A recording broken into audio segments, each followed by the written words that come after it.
বাড়ি বাড়ি পৌঁছে হাতমাইকে গৃহকর্তীদের হাঁকডাক দিয়ে সবজি, ফলের উচ্ছিষ্ট ও প্লাস্টিক বর্জ্য সংগ্রহের কাজ শুরু করেছে কালিয়াগঞ্জ পুরসভার নির্মল সাথীরা। বাড়ি বাড়ি গিয়ে জঞ্জাল সংগ্রহের কাজে হাতমাইকের ব্যবহার বেশ সাড়া ফেলেছে। চলতি সপ্তাহে হাতমাইকের ব্যবহার শুরু করেছেন তারা। এতদিন গৃহস্থ বাড়ির সামনে গিয়ে বাঁশি বাজিয়ে জঞ্জাল সংগ্রহ করা হতো, এখন বাঁশির পাশাপাশি হাতমাইকের ব্যবহার শুরু হয়েছে। পুরপ্রধান রামনিবাস সাহা জানিয়েছেন, অনেক সময় বাঁশির শব্দ শুনতে পেতেন না গৃহকর্তারা, ফলে সেই দিন বাড়ির আবর্জনা পুরসভার ভ্যানে তুলে দিতে পারেননি তারা।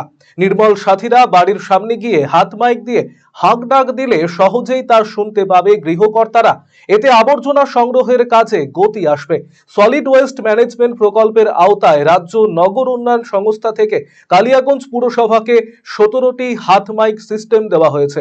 বর্তমানে কালিয়াগঞ্জ শহরে জঞ্জাল সংগ্রহের কাজে 20 জন নির্মল সাথী যুক্ত আছে।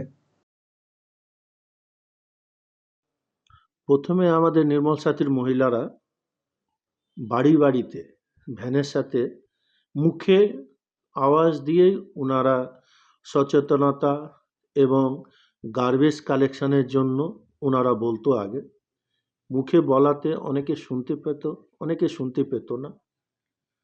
তার জন্য আমাদের ডিপার্টমেন্ট সুডার থেকে একটা মাইক্রো সাউন্ড সিস্টেম দিয়েছে। মাইক্রো সাউন্ড সিস্টেমে মানুষের কাছে আওয়াজটা পৌঁছাচ্ছে, সচেতনতামূলক কিছু বক্তব্য ওর মধ্যে আছে, যাতে পচনশীল অপচনশীল ওয়েস্টেজ আলাদা করে সাধারণ মানুষ যাতে দিতে পারে, আর কালিয়াগঞ্জ শহর পরিষ্কার পরিচ্ছন্ন রাখার মধ্যে একটা এই মাইক্রো সাউন্ড সিস্টেম ভালো একটা যোগদান দিবে একদিন।